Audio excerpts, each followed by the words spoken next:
Hello everyone and welcome back to Shadow Man's Stories. I can picture some of you already in bed, maybe some of you just getting home from work. Wherever you are, whatever time it is, I'm glad you're here. If this helps you relax or sleep, please like and subscribe. It means a lot. Now, let's get you comfortable and I'll tell you tonight's story. My name is Jerry Thornfield and I've been a ranger in Jefferson National Forest for 18 years. What I'm about to tell you happened in October 1973, and I still wake up some nights thinking about it. You might not believe me, but I need to get this story out. Maybe it'll save someone else from making the same mistakes I did. I never believed in the old mountain stories growing up. My grandfather used to tell tales about things living deep in the hollows, pale creatures that walked like men but weren't quite human. I figured they were just stories to keep kids from wandering too far into the woods. Even after Grandpa disappeared back in 1934, I thought he'd just gotten lost or had an accident. The mountains can be dangerous enough without adding ghost stories to the mix. By 1973, I was 38 and had seen enough real danger to last a lifetime. Vietnam taught me what actual monsters looked like. They wore uniforms and carried guns. The mountains of Virginia seemed peaceful after that. Sure, we'd get the occasional lost hiker or hunting accident, but nothing I couldn't handle. I lived alone in the ranger station cabin about 25 miles from the nearest town. My wife Sarah had died in a car crash 3 years earlier, and I found the solitude helped with the grief. October that year was strange from the start. The weather stayed warm when it should have been cooling down, and the morning fog hung thicker than usual in the valleys. The animals were acting weird too, deer avoiding certain areas, hunting dogs whining and refusing to follow trails in specific hollows. I'd been tracking these patterns in my logbook, but I figured it was just seasonal changes. Devil's Backbone Ridge was always the strangest part of my territory. It's a 15-mile stretch of rough country with limestone caves, hidden waterfalls, and hollows so deep and twisted that even experienced hikers got turned around. 3 people had gone missing there since 1950, and we never found so much as a bone. The Cherokee used to consider it sacred hunting ground before they were forced out in 1838. During the Civil War, deserters hid in those caves, and later my grandfather's generation used them for moonshine operations during Prohibition. I knew every trail and ridge for 50 square miles, but there were still places in Devil's Backbone that gave me an uneasy feeling. 3 specific areas where my compass would spin like crazy and the temperature would drop 15 degrees for no reason. I marked them on my hand-drawn maps and generally stayed away unless I had official business there. The call came in on a Tuesday morning. The University of Virginia was worried about a research team that hadn't checked in. Professor Margaret Blackwood and 3 graduate students had been studying Appalachian folklore for 4 days and were supposed to radio in every evening. When they missed 2 check-ins, the university got nervous and called us. I loaded my gear, Coleman lantern, Winchester rifle, first aid kit, and 3 days' worth of food, and headed out in my Jeep. The old logging road to Devil's Backbone was rough on good days and nearly impossible after rain. That morning it was muddy but passable. As I drove deeper into the mountains, the radio static got worse and worse until I finally turned it off. When I reached their base camp around noon, I knew something was wrong. The tents were still set up and there was food sitting out on the camp table like they'd just stepped away for a minute. But the food was still warm, which didn't make sense. If they'd left that morning, it should have been cold. If they'd just left, where were they? I called out their names, but the forest was dead quiet. Not normal quiet. The kind of silence that makes your skin crawl. No bird sounds, no insects, nothing. Even the wind seemed to have stopped. I checked the tents and found their sleeping bags neat and unused from the night before. Their research equipment was scattered around the campsite, notebooks left open with pages flapping in what little breeze there was. That's when I found Professor Blackwood's journal, open to the last entry. The handwriting was shaky, like she'd been scared or excited. Day 4. The stories are true. We've made contact with the local inhabitants. They're watching us from the tree line. Beautiful and terrible. Going to meet them tonight in the deep hollow. This could change everything we know about Appalachian history. I felt cold despite the warm afternoon. My military training kicked in, and I started looking for signs of what had happened. 4 sets of human footprints led away from the camp toward the ridge. They seemed calm and purposeful, not like people running from danger. But mixed in with the normal boot prints were other tracks, bare feet, but wrong somehow. Too long, and it looked like there were 6 toes instead of 5. I followed the trail for about a mile before it led into one of those areas where my compass goes crazy. The trees seemed taller here, blocking out most of the afternoon sun. The temperature dropped so fast I could see my breath, even though it had been nearly 90 degrees back at the camp. The footprints were easier to follow now in the soft earth. The 4 researchers had definitely come this way, but those other prints, the bare ones, there were more of them now. Maybe 6 or 7 different sets, all walking alongside the humans like they were old friends. That's when I heard the first sound that wasn't quite right. It was like whispering, but too far away to make out words. I stopped and listened, trying to figure out where it was coming from. The sound seemed to move around me, first from the left, then behind me, then overhead in the trees. My radio crackled with static that almost sounded like voices having a conversation in another room. I kept follow, winged the trail down into a hollow I'd never explored before. The sides were steep and covered with thick trees that blocked out more and more light as I went deeper. About halfway down, I found the first piece of real evidence, a torn piece of cloth caught on a branch. It was from a red flannel shirt, and I recognized it from the description the university had given me of one of the students. The cloth was fresh, maybe a few hours old. But there was something else on the branch, 3 long scratches in the bark, like claw marks. They were about 10 feet off the ground, arranged in a triangle pattern. No bear or wildcat I knew could reach that high, and the marks were too precise, too deliberate. I was starting to get that feeling you get when you know someone's watching you. The hair on the back of my neck stood up, and I found myself checking over my shoulder every few steps. The whispering sound was getting clearer, and I swear it sounded like my name sometimes. Jerry. Jerry. Floating through the trees, just quiet enough that I wasn't sure if I was really hearing it. The trail led to a small clearing where someone had built a fire recently. The ashes were still warm. Around the fire pit, I found more evidence of the research team. A notebook, a water bottle, one of those small tape recorders they use for interviews. I played back the last recording, and Professor Blackwood's voice came through clear but excited. This is incredible. They communicate without speaking, some kind of telepathy or shared consciousness. Michael felt it first, said it was like voices in his head speaking a language he didn't know but somehow understood. They want us to come deeper into the hollow. They say they have things to show us, knowledge that's been preserved for centuries. We're going to follow them. This could be the discovery of a lifetime. The recording cut off there. I rewound it and played it again, but there was something else on the tape now. Underneath Professor Blackwood's voice, I could hear that whispering sound like a dozen people talking at once in words I couldn't understand. I looked up from the tape recorder and froze. There was someone standing at the edge of the clearing, just inside the tree line. At first I thought it was one of the missing students, but as my eyes adjusted to the shadows, I realized it was all wrong. The figure was too tall, maybe 7 feet, and too thin. Its skin was pale, almost white, and seemed to glow slightly in the dim light filtering through the trees. The thing, because I knew now it wasn't human, stood perfectly still, watching me. Its arms hung down to its knees, and its fingers were longer than they should be. But it was the eyes that made my blood run cold. They were huge and completely black, like looking into deep water at night. We stared at each other for what felt like hours, but was probably only seconds. Then it moved, not walking, but gliding somehow between the trees, and disappeared. I blinked, and it was gone, like it had never been there at all. I grabbed my rifle and checked the safety, my hands shaking more than I wanted to admit. The whispering sounds were coming from all around me now, echoing off the hollow walls.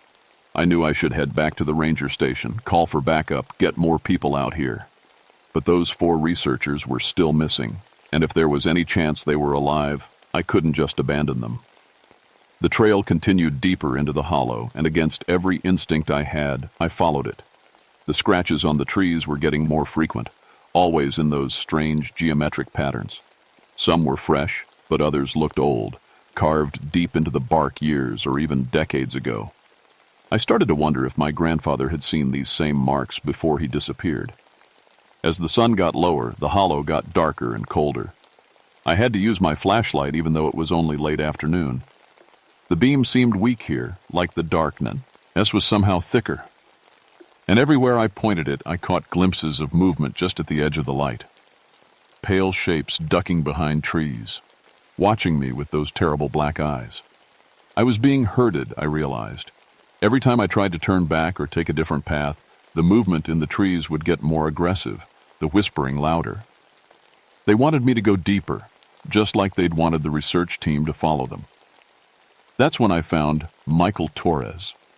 He was sitting against a tree about 50 yards off the main trail, and at first I thought he was dead. His eyes were wide open but not seeing anything, pupils so dilated they looked completely black. When I called his name, he turned his head toward me, but it was like he was moving underwater, slow and dreamy. "Michael, it's Jerry Thornfield, the park ranger. Can you hear me?" He opened his mouth like he was trying to speak, but what came out wasn't English. It wasn't like any language I'd ever heard, more like the whispering sounds that had been following me but coming from a human throat. His voice was rough, like he'd been screaming. I knelt down and checked his pulse. It was weak but steady. No obvious injuries, but his skin was cold as ice despite the warm day. When I shone my flashlight in his eyes, the pupils didn't react at all. Whatever had happened to him, it wasn't natural. "Where are the others, Michael? Professor Blackwood, Lisa, David?" He tried to focus on my face, and for a moment I thought he recognized me. His lips moved, and I leaned closer to hear. In a voice barely above a whisper, he said, "They're changing us, one by one. The deep place. So beautiful, so cold." Then his eyes rolled back and he went limp. He was still breathing, but he'd lost consciousness. I couldn't carry him and search for the others too, so I dragged him to a more sheltered spot and covered him with my spare jacket. I left a water bottle and some food where he'd find them if he woke up. The trail kept going down, deeper into the hollow than I'd ever been. The walls were getting steeper, and I realized I was walking into a natural canyon carved out by thousands of years of water flow. The rock formations were strange here. Arches and caves that looked almost man-made, covered with more of those claw marks in geometric patterns. That's when I started finding the bones. They were old, scattered around the base of the canyon walls like someone had been dumping them there for years. Most were animal bones, deer, bear, smaller creatures, but some were clearly human. I found a skull with a bullet hole in it that could have been from a Civil War musket, and another that looked much older, maybe Cherokee. But the strangest thing was how the bones were arranged. Not randomly scattered like you'd expect, but laid out in careful patterns. Spirals, triangles, complex designs that hurt to look at for too long. And they were clean, perfectly white, like something had picked them completely clean and then polished them. The whispering was constant now, coming from the caves and crevices in the canyon walls. Sometimes I could almost make out words, but in a language that felt familiar and completely alien at the same time. It was like trying to remember a dream. The harder I concentrated, the more it slipped away. I found Lisa Reeves' body at the bottom of the canyon. She was lying on a flat rock like an altar, positioned carefully with her arms crossed over her chest. At first glance, she looked peaceful, like she might just be sleeping. But when I got closer, I saw the truth. Her skin was pale, almost translucent, and completely drained of blood. There were 2 small puncture wounds on her neck, but they were too neat, too precise to be from any animal I knew. What really scared me was her face. She was smiling. I checked for a pulse, even though I knew it was hopeless. Her skin was ice cold and had that waxy feeling that comes hours after death. But it'd been warm and alive just yesterday morning. How could she be in this condition already? I was examining the puncture wounds when I heard footsteps behind me. I spun around, rifle ready, and saw David Kim walking down the canyon toward me. He moved with that same underwater slowness I'd seen in Michael, and his skin had that same pale, translucent quality as Lisa's. "David, thank God, are you okay?" He stopped about 20 feet away and tilted his head like he was listening to something I couldn't hear. When he finally spoke, his voice sounded hollow, like an echo in a cave. "She's so peaceful now, isn't she? No more fear, no more pain. They showed her beautiful things before she went to sleep." "Who showed her? David, we need to get out of here. Michael's hurt, and Lisa is dead." "Yes, I know. I watched."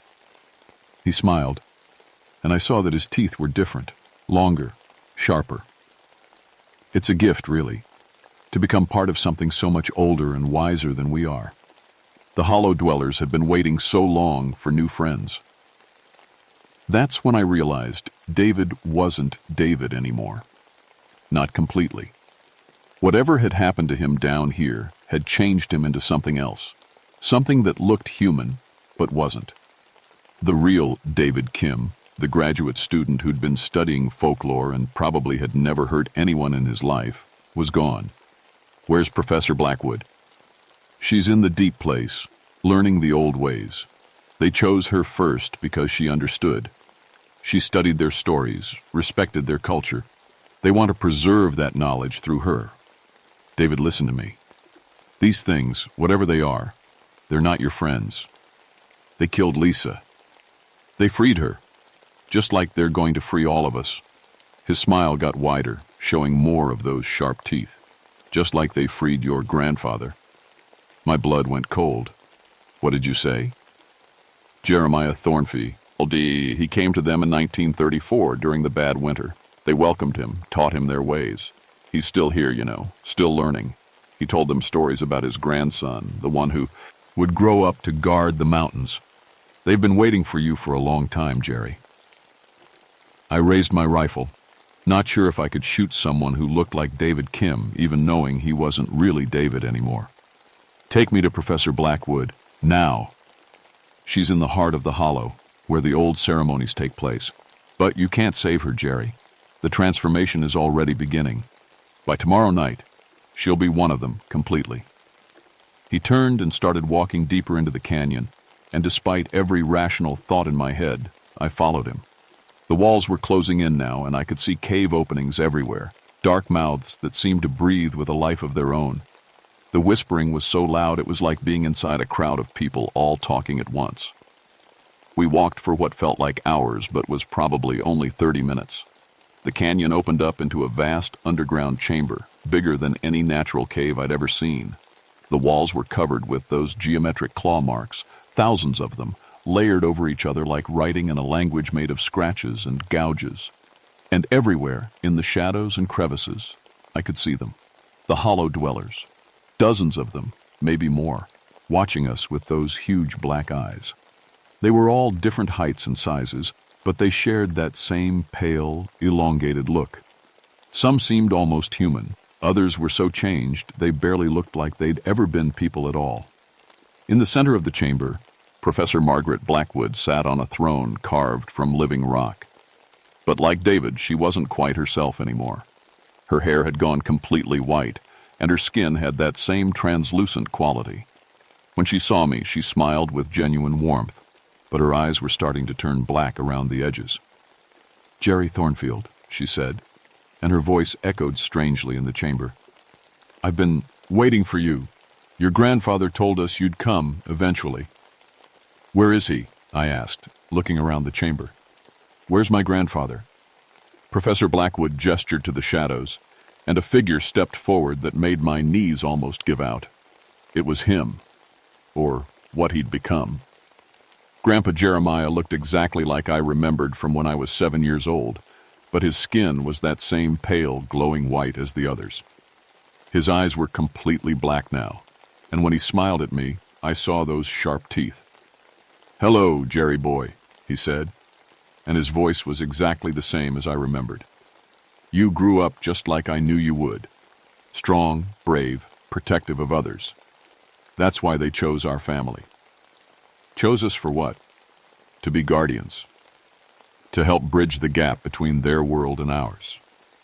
He walked closer, moving with that same underwater grace as the others.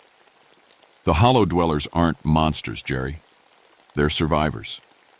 They've been hiding in these mountains for thousands of years, watching civilizations rise and fall, preserving knowledge that would otherwise be lost.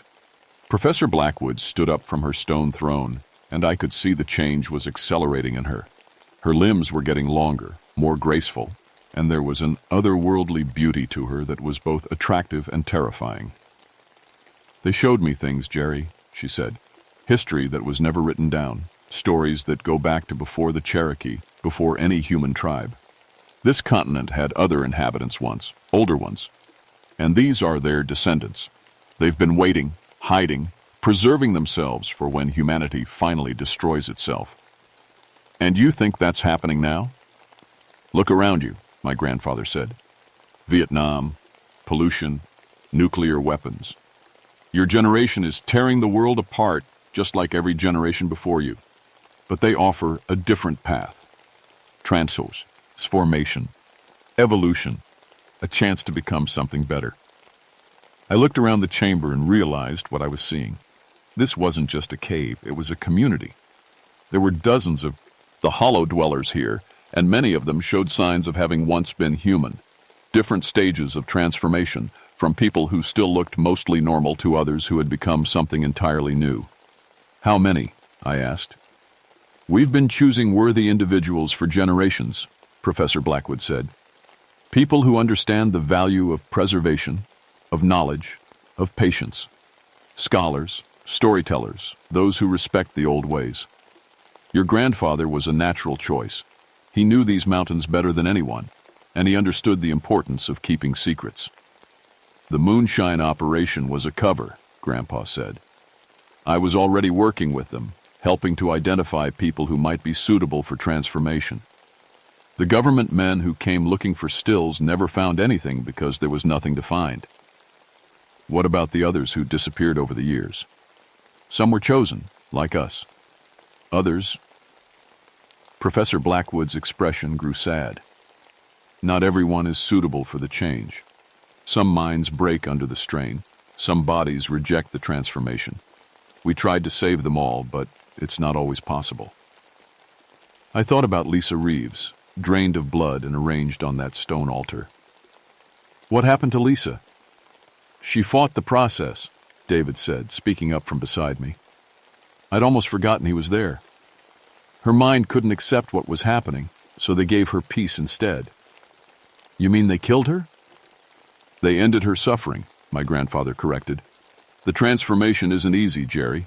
It requires letting go of everything you think you know about what it means to be human. Some people can't make that leap. And Michael? Still deciding, Professor Blackwood said. The process can take days or weeks depending on the individual. He's young, adaptable. There's a good chance he'll come through successfully, I realize. They were all waiting for something. The Hollow Dwellers in the shadows, my grandfather, Professor Blackwood, even David. They were all watching me expectantly. You want me to choose, I said. The harvest moon is tomorrow night, my grandfather said. It's the traditional time for new transformations. You can join us willingly, or what? Or we'll have to make the choice for you. You know too much now to just walk away. And frankly, Jerry, you don't have anything left in the human world. No family, no real friends, just a job watching over mountains that will be strip-mined or developed within your lifetime. He was right about that. Sarah was gone, I had no children, and my job felt more meaningless every year as I watched the wilderness get smaller and smaller. But the idea of becoming one of these things, no matter how beautiful or wise they claim to be, terrified me. What if I refuse? Professor Blackwood's expression grew sad. Then you'll end up like Lisa. We'll make it as peaceful as possible, but we can't let you leave with this knowledge. I looked around the chamber again, counting exits. There were 3 tunnel openings I could see, but I had no idea where they led.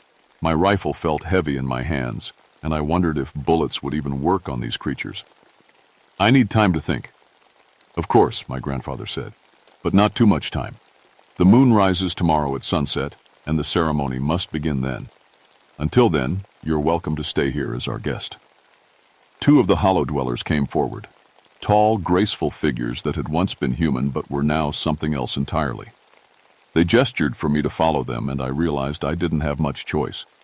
I was dozens of miles from the nearest help, surrounded by creatures that could apparently move through these tunnels like ghosts, and I had one rifle with maybe 30 rounds. Thus, A led me to a smaller chamber that had been set up like a guest room. There was a bed carved from stone but covered with soft furs, fresh water, and even some food. It was comfortable, but it was definitely a prison. As they left me alone, one of them turned back and spoke in a voice like wind through pine trees. "Rest well, Jeremiah Thornfield. Tomorrow you begin a new life, one way or another." I didn't sleep that night. Instead, I sat in that stone room and thought about everything my grandfather had told me. Maybe they were right about humanity destroying itself. Maybe joining them was the smart choice. But every time I started to convince myself, I'd think about Lisa Reeves lying on that altar with her blood drained out, smiling that peaceful smile. Around dawn, I heard movement in the tunnels outside my room.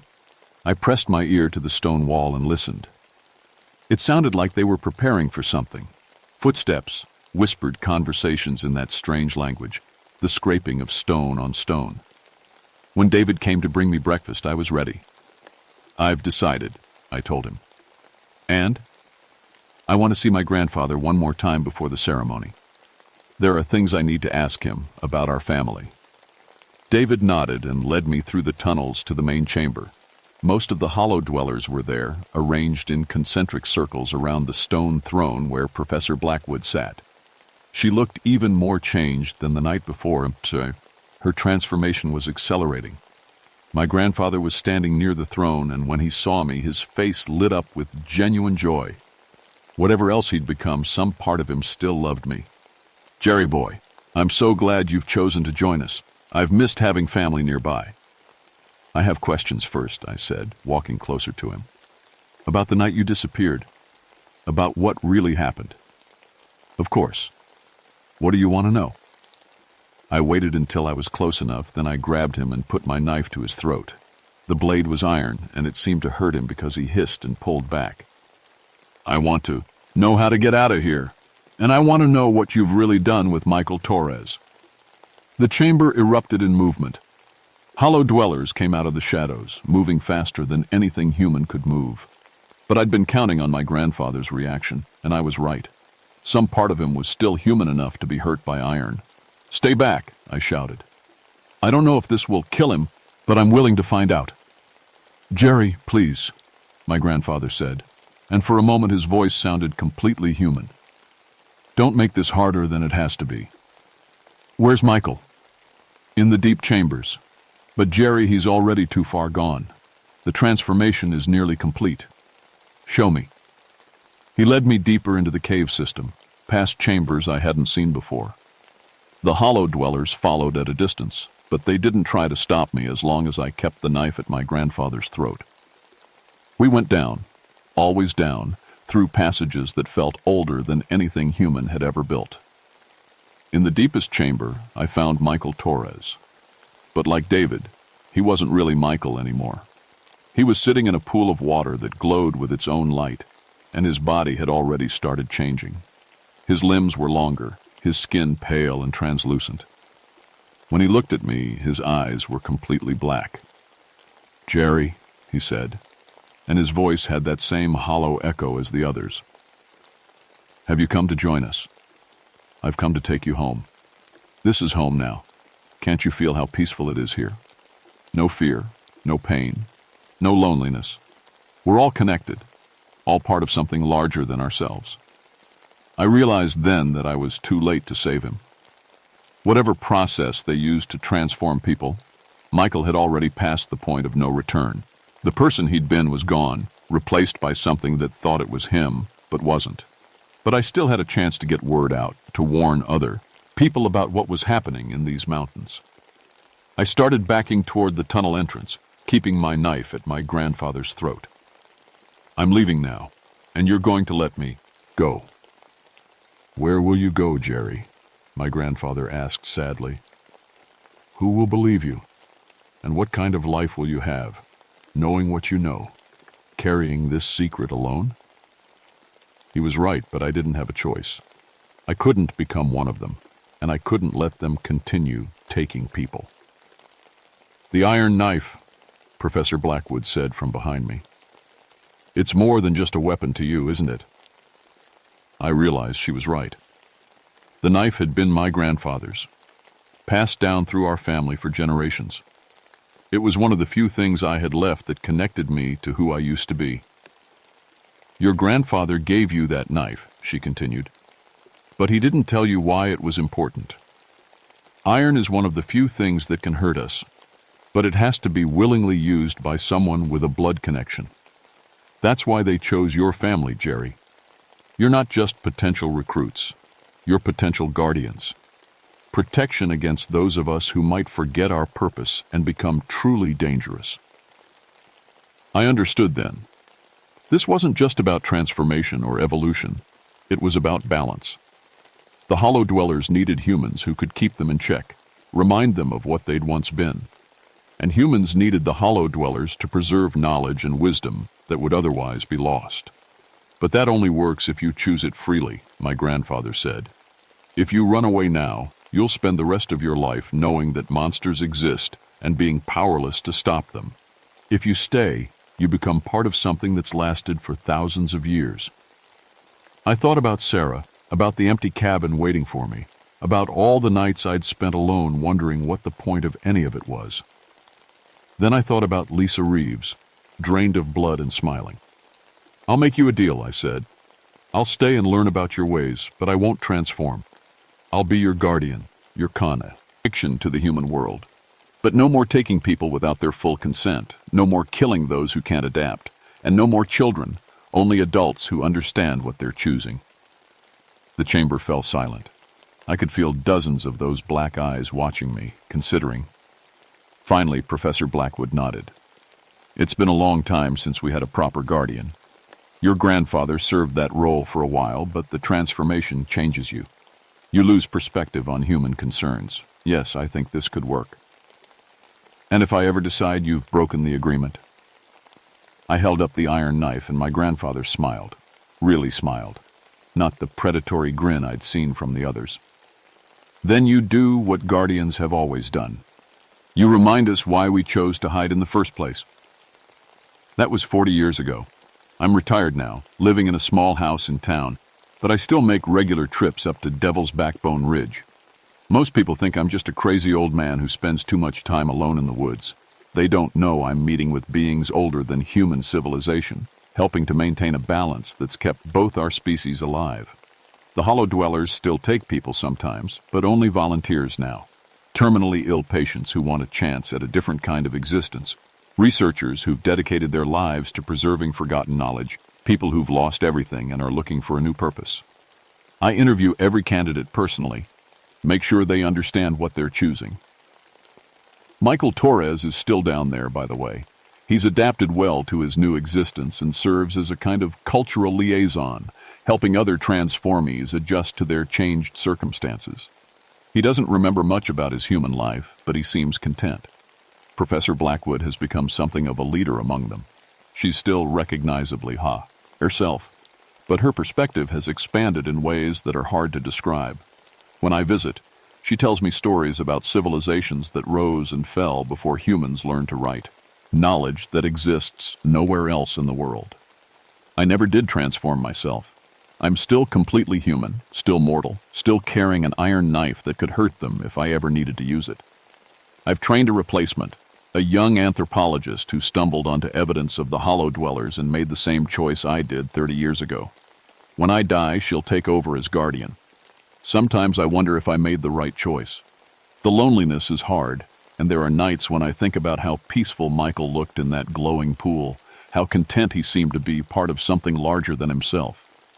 But then I remember Lisa Reeves's smile, and I know someone needs to stand between the human world and the Hollow Dwellers, even if they mean well. The mountains keep their secrets, and I help them do it. It's not the life I planned, but it's the one I chose. And sometimes, when the fog rolls through Devil's Backbone Ridge and I hear that familiar whispering in the wind, I think it might even be the right one. My name is Jerry Thornfield, and this is the story I've never told anyone. If you're reading this, something's probably happened to me. The cabin where I live has maps marking the Hollow Dwellers' territory. Stay away from those areas, especially during the harvest moon. And if you ever meet a young anthropologist named Sarah Chen who seems to know too much about local folklore, trust her. She's the new guardian, and she's going to need all the help she can get.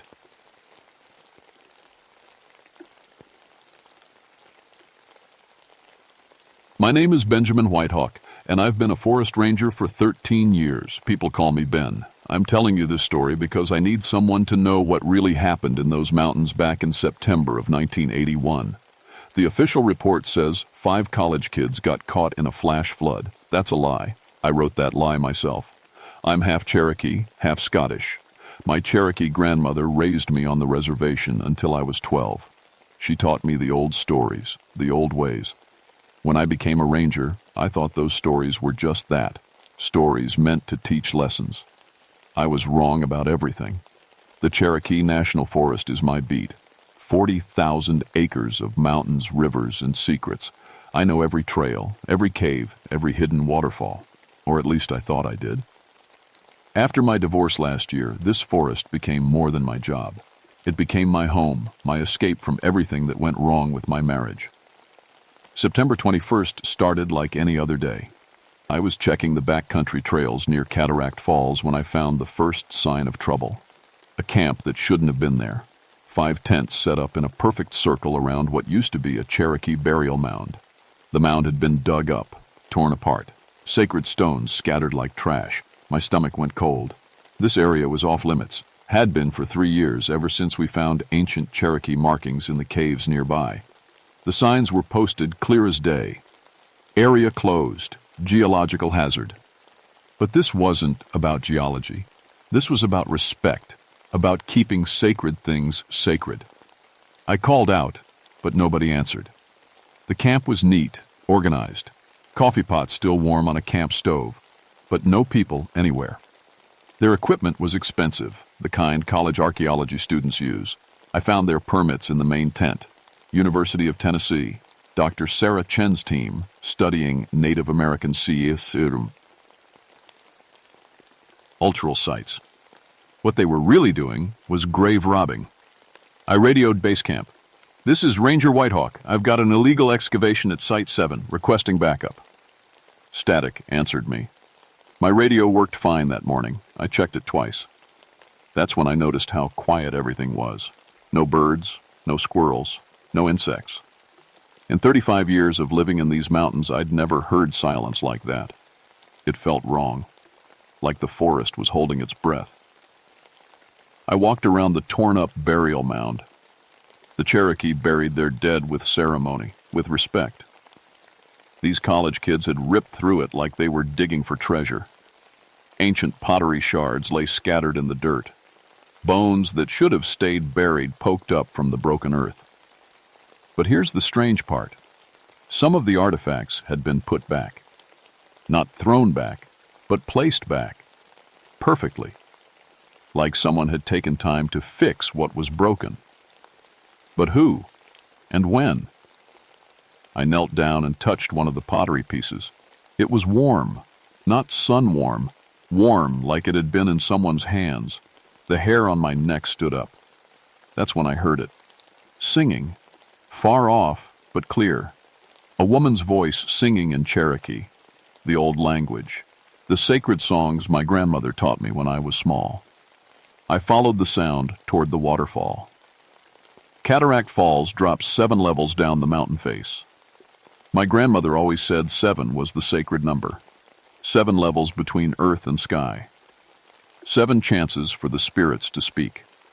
The singing got louder as I climbed, but I never saw anyone. And the voice seemed to come from everywhere at once. The trees, the rocks, the water itself. At the top of the falls, I found more of their equipment. Cameras, notebooks, a metal detector, all arranged in a neat line on a flat rock, like someone was making an offering or a warning. I picked up one of the notebooks. Dr. Che's handwriting filled the pages, notes about Cherokee mythology, theories about the Nunahai, the immortal ones. My grandmother's people believed the Nunahai were Cherokee who chose to become spirits rather than leave during the Trail of Tears. They lived in the mountains, protecting sacred places. Dr. Chen thought they were just stories, metaphors. She wanted to prove Cherokee myths were based on real historical events. She wanted to dig up the truth. Some truths should stay buried. I was reading her notes when the mist started rolling in. Not normal mountain mist. This moved wrong, too fast, too thick, and it seemed to glow from inside like it had its own light. The temperature dropped 20 degrees in 30 seconds. My breath came out in puffs. In September, in Tennessee. The singing stopped. Everything stopped. And in that impossible silence, I heard footsteps on the rock behind me. I turned around slow. Rangers learn to move careful when they don't know what they're dealing with. Could be a bear. Could be someone with a gun. Could be anything. What I saw was worse than anything. A woman stood about 10 feet away. Cherokee by her features. Beautiful in a way that made your chest tight. She wore traditional dress, deerskin with beadwork I'd only seen in museums. Her black hair hung to her waist, decorated with feathers and silver. But she was see-through, like looking at someone through water. "You should not be here," she said in Cherokee. Her voice was the singing I'd been following. My grandmother taught me the language, but I was rusty. I answered in English. "Ma'am, this is a restricted area. You need to come with me." She tilted her head like I'd said something funny. "You speak the white man's tongue to one of the people?" This time I tried Cherokee. My words came out clumsy, but I managed. "I am Benjamin Whitehawk, son of James Whitehawk, grandson of Mary Singingbird." Her expression changed. She stepped closer, and I could see through her to the trees behind. "You are of the people, but you serve their laws." She pointed at my range. "Your badge. Why do you let them dig up our ancestors?" "I didn't let them. I came to stop them." "Too late." She gestured toward the excavation site below. "They have awakened us. We who sleep in the mountain. We who guard what should not be disturbed." "Where are they? The students?"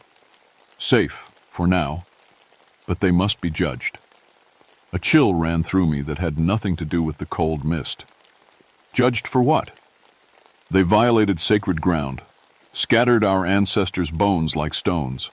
Some crimes cannot be forgiven by human law. I'd been a ranger long enough to recognize a threat, even from a ghost. "Ma'am, I need you to tell me where those people are. They're my responsibility." She smiled, and it was sad and terrible at the same time. "Your responsibility. White Hawk, who serves white laws, you do not understand what you are responsible for." The mist swirled around us, getting thicker. I could barely see past my own hands. "I'm responsible for everyone in this forest. Living or..." I stopped myself. "Or dead." She laughed, and it sounded like water over rocks. "We are neither living nor dead. We are what your people become when the choice is between surrender and transformation." "I don't understand." "You will." The mist closed in completely. I couldn't see anything, couldn't hear anything except my own breathing. When it cleared 30 seconds later, she was gone. But I wasn't alone. 5 people sat around the camp stove where I'd started this morning. The missing students. They looked normal except for their eyes. Their eyes were empty, staring at nothing. "Hey!" I called out. "Are you okay?" None of them moved. None of them blinked. I ran down to them, slipping on wet rocks I didn't remember being wet. The first student I reached was a young man, maybe 22, Asian features, probably Dr. Chen's son. "Can you hear me?" I shook his shoulder. He turned his head toward me, but his eyes stayed empty. When he spoke, his voice was flat. "Dead. We found them. We found the Nunahai." "Where? Where are they?" "Everywhere. In the trees. In the rocks. In the water. They've been watching us dig up their families. They've been deciding what to do with us. I checked the others. Same thing. Empty eyes, flat voices, like someone else was speaking through them. A young woman with short red hair said, "They showed us what we did, made us feel every bone we broke, every sacred thing we destroyed, made us feel it like it was our own family." An older man, probably Dr. Chen herself, though something was wrong with her face, like I was seeing her through warped glass, whispered, "They showed us the trail of tears, made us walk it, made us feel what it was like to choose between leaving everything sacred behind or becoming something else, something that could protect what couldn't be moved." "We understand now," the first student said, "why they stayed in the mountains, why they became spirits instead of leaving. They couldn't abandon their ancestors." I backed away from them. These weren't the missing students, not anymore. "What do you want?" All five turned to look at me at the same time. When they spoke, it was in unison, in Cherokee. "We want you to choose." "Choose what?" "Your people or their people. Your laws or sacred law. Your world or the world that was." The mist started rolling in again, thicker this time. The temperature dropped so fast I could see ice forming on the trees. "I need to get you out of here," I said. "All of you. This place isn't safe." They stood up together, moved together, spoke together. "This place has never been safe for grave robbers and thieves, but it is very safe for those who belong here." That's when I saw them. In the mist. Shapes moving like people, but not quite people. Tall, graceful, wearing clothes from another time. Dozens of them, maybe hundreds. The Nunehai, the immortal ones. Cherokee who chose the mountain over the reservation. The spirit world over the white man's world. They were beautiful and terrible and absolutely real. And they were surrounding me. The Nunehai closed in through the mist, like a dream you can't wake up from. Each one was perfect, tall, graceful, wearing traditional Cherokee clothes that seemed to be made of moonlight and memory. Men and women, young and old, but all with that same otherworldly beauty that made your heart ache just looking at them. The woman I'd met first stepped forward. She seemed to be their leader. "Benjamin Whitehawk, grandson of Mary Singing Bird, you stand in the place where your people made the great choice." "What choice?" "In 1838, when the soldiers came to drive us west, some chose to leave. Some chose to hide in the deep mountains. But a few chose something else. We chose to become part of the mountain itself, to become guardians, to become Nunehai." The mist swirled around us, and suddenly I wasn't in 1981 anymore. I was in 1838. I could see Cherokee families being loaded into wagons by soldiers. I could hear children crying. I could smell the smoke from burning homes. "We watched our people marched away to die," the woman continued. "Thousands died on that trail, but we couldn't leave. Someone had to stay. Someone had to protect the sacred places, the burial grounds, the places where our ancestors' spirits lived." The vision changed. I saw Cherokee men and women walking into the mountain caves, saw them singing, dancing, praying, saw them changing, becoming something more than human, something that could live forever in the spaces between worlds. So we made the choice. We gave up our human lives to become eternal guardians. We became Nunehai. I was back in 1981, surrounded by these beautiful, impossible beings. That's a hell of a sacrifice. "Yes," she said, "and for 143 years we have honored that sacrifice. We have protected these mountains, kept the sacred places safe. Until now." She gestures. Red toward the 5 students who still sat around the camp stove like broken dolls. "These people came with shovels and cameras to prove we were just stories. They wanted to dig up our ancestors and put their bones in museums. They wanted to turn our sacred places into tourist attractions." My anger flared. They had no right. No, they did not. And now they must face the consequences. What consequences? Another Nunehai stepped forward. An old man with silver hair and eyes like winter sky. "They will join us. Become part of the mountain as we did. Guardians forever." "Wait." I held up my hands. "That's not... They don't deserve that. They made a mistake, but... A mistake? The old man's voice was like wind through dry leaves. They violated graves, scattered bones, treated our ancestors like dirt to be sifted through. In the old days, such crimes were punishable by death. But these aren't the old days. For us, every day is the old days, the woman said. We exist outside your time. We remember when these mountains were covered with Cherokee towns, when our people lived here in peace, when the only sounds were our songs and the water and the wind. The mist thickened again, and I saw another vision. The mountains as they were before white settlers came.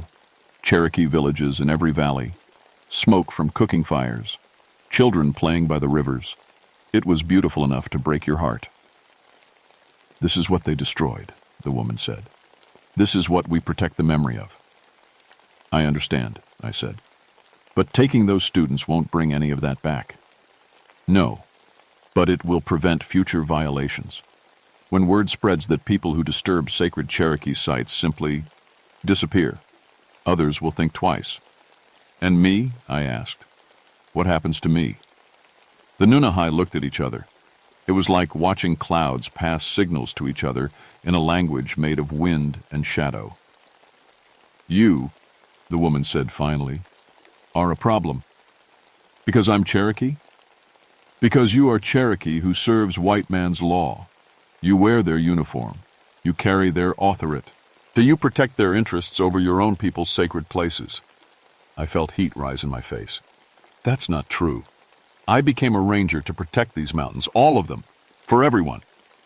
Yet you live in their world, speak their language, follow their rules. When did you last perform the traditional ceremonies? When did you last seek vision from the ancestors? I couldn't answer. The truth was, I'd been running from my Cherokee identity for years. It was easier to be just another forest ranger than to be a Cherokee forest ranger. Easier to avoid the complications. You see? The old man smiled sadly. You have forgotten who you are. Forgotten what you are responsible for. I haven't forgotten. Prove it. The challenge hung in the air like smoke. Around us, the other Nunehai waited. The 5 possessed students sat motionless. The whole mountain seemed to be holding its breath. How? Traditional trials, the woman said. 3 tests to prove you remember your Cherokee heart. Pass them, and we will consider releasing the grave robbers to your custody. And if I fail, then you join us permanently, like them, like we did 143 years ago. I looked at the 5 students. Even possessed by spirits, they looked young, scared. They'd made a terrible mistake, but they didn't deserve to spend eternity trapped in someone else's body. What are the trials? The woman smiled. First, you must track without modern tools. Find the sacred cave using only traditional knowledge. Second, the old man continued, you must demonstrate understanding of Cherokee law concerning the dead. And third, a new voice said, a young Nunehai man with war paint on his face, you must choose between your loyalty to the white man's government and your duty to your people. And if I pass all 3, then you become what you should have been all along, the woman said, a true guardian of SA, cred places, part Cherokee Ranger, part Nunahee. You will live in both worlds and protect both. I thought about my daughters in Knoxville, my ex-wife, my normal, complicated human life. Then I looked at the scared students and the beautiful, terrible spirits who held their fate. Some choices aren't really choices at all. I accept. The moment I said it, the world changed. The first trial started immediately. The mist cleared, and I found myself alone at the base of Cataract Falls with nothing but my ranger clothes and my grandmother's teachings. The Nunahai had taken my radio, my GPS, even my watch. They wanted me to find the sacred cave using only Cherokee knowledge. But I hadn't used that knowledge in 20 years. I closed my eyes and tried to remember my grandmother's lessons. Listen to the mountain, she used to say. It will tell you its secrets if you know how to hear. I placed my palm flat against the rock face. Cherokee sacred sites were always built where the earth's energy was strongest, places where underground water met stone, where the mountain breathed. I felt it after a few minutes, a vibration so faint it might have been my imagination, coming from my left toward the northern face of the mountain. I followed it, using my hands to feel for the energy in the rock. It led me around the waterfall, through thick forest, to a crack in the stone barely wide enough for a person to slip through. Inside, the cave opened into a large chamber lit by some impossible light.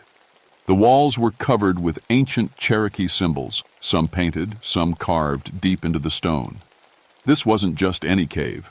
This was a ceremonial site, probably used for hundreds of years before white settlers came. The woman Nunahi was waiting for me. You remembered. Barely. But you remembered. That's what matters. Second trial. The cave filled with more Nunahi, dozens of them, arranged in a circle like a traditional council. In the center sat the 5 possessed students, their empty eyes reflecting that impossible light. Cherokee law, the woman said. What as the penalty for desecrating graves? I thought back to my grandmother's stories.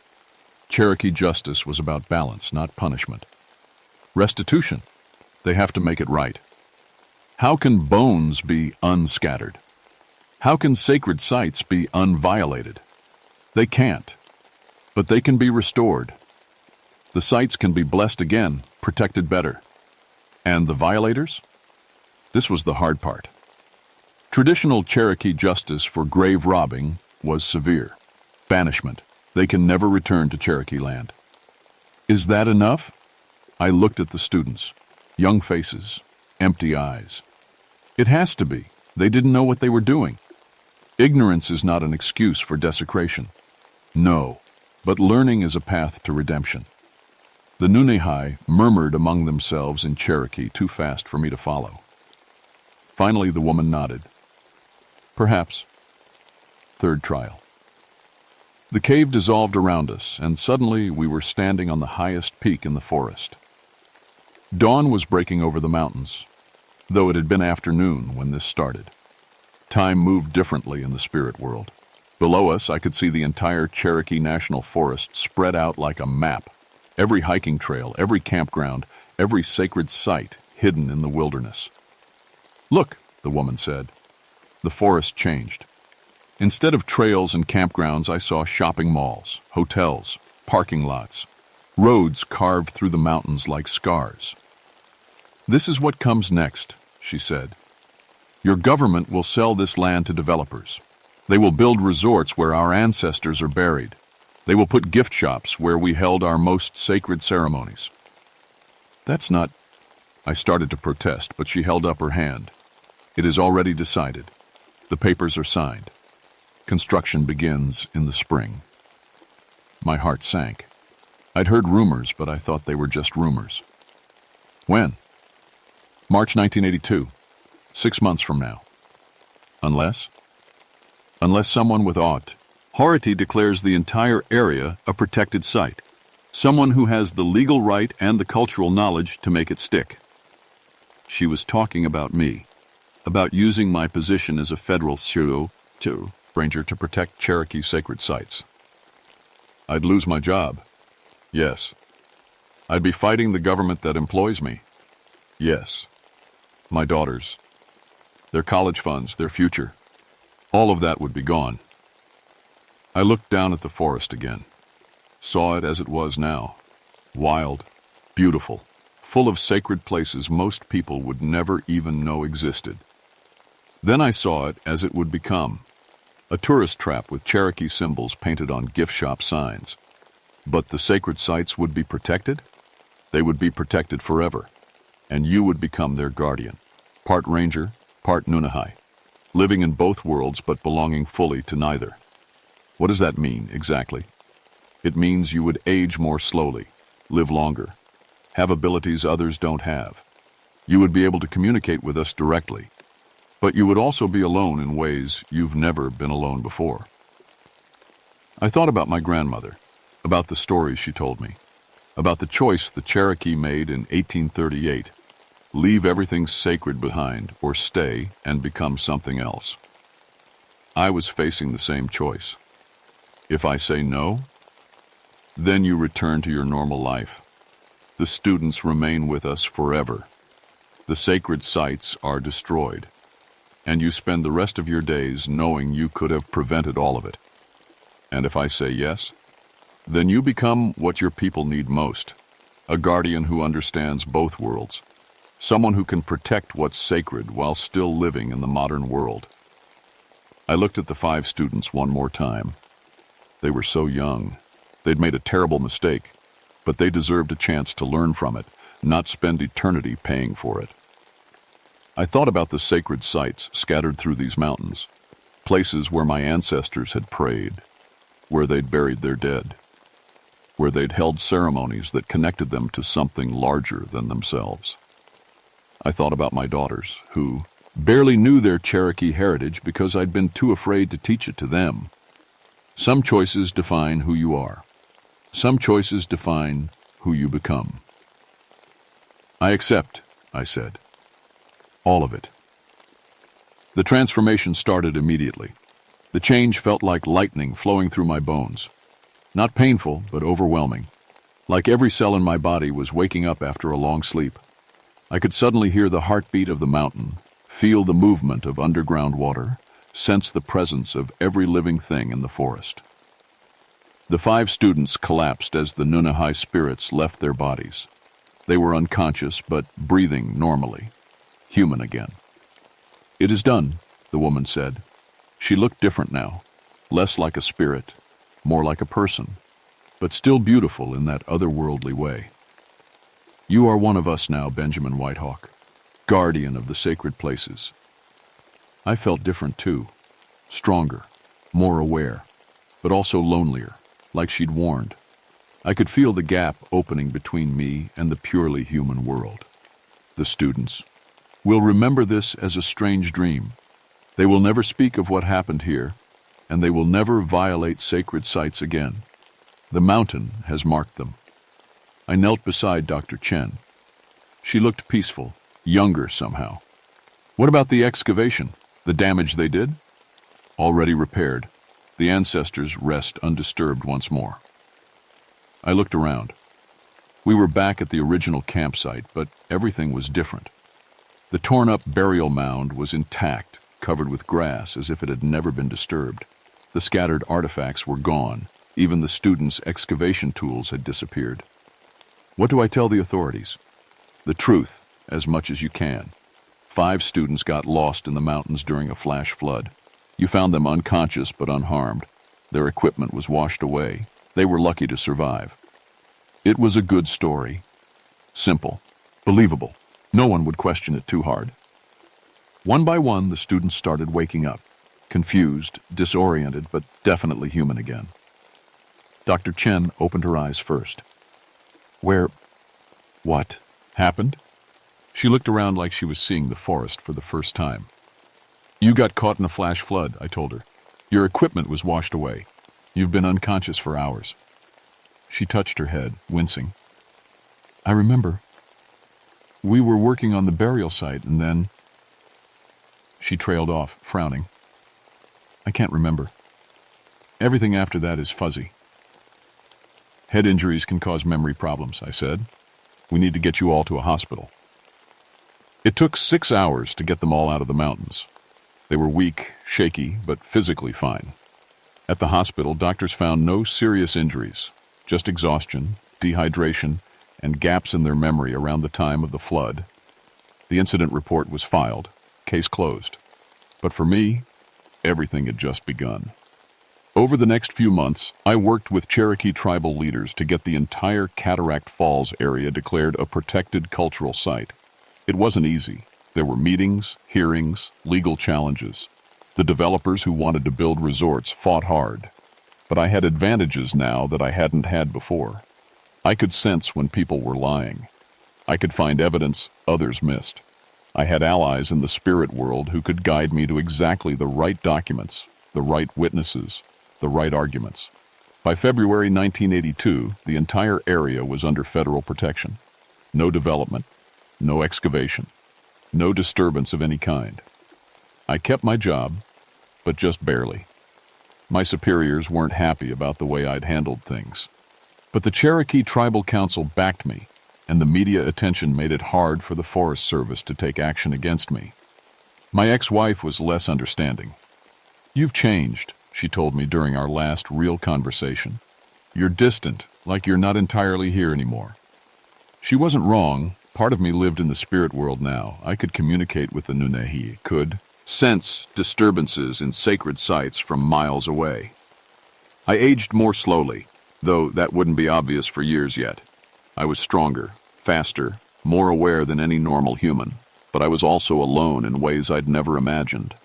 I couldn't share this with anyone, couldn't explain to my daughters why their father seemed different, couldn't tell my colleagues why I always knew where to find lost hikers, or why I could predict landslides days before they happened. Dr. Chen and her team never returned to Cherokee land. None of them could explain why, but they all said the mountains felt watchful, like something was keeping an eye on them. They were right. I still work as a ranger, still patrol these mountains, still help lost hikers and fight forest fires. But now I have another job too. I'm a guardian. When developers get too interested in sacred sites, their equipment mysteriously breaks down. When treasure hunters come looking for Cherokee artifacts, they find themselves hopelessly lost until they give up and leave. The Nunahai are still here. I see them sometimes, walking the old trails in the mist. They nod when they pass me, acknowledging our shared purpose.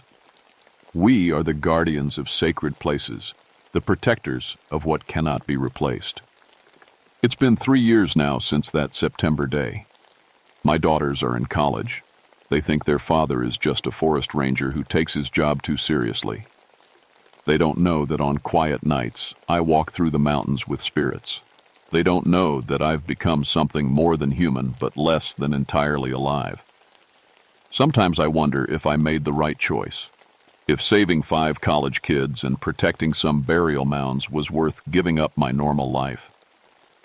Then I think about my grandmother, about the stories she told me, about the Cherokee who chose to become spirits rather than abandon the land they loved. I think of Bob Brown, about the mountains as they are now, wild, protected, full of places where the ancestors can rest in peace.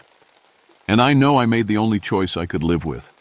The mountains are safe, sacred places are protected. And somewhere in the mist, the Nunahai still sing their ancient songs. If you're ever hiking in the Cherokee National Forest and you hear singing in a language you don't recognize, don't go looking for the source. Just listen respectfully and keep walking.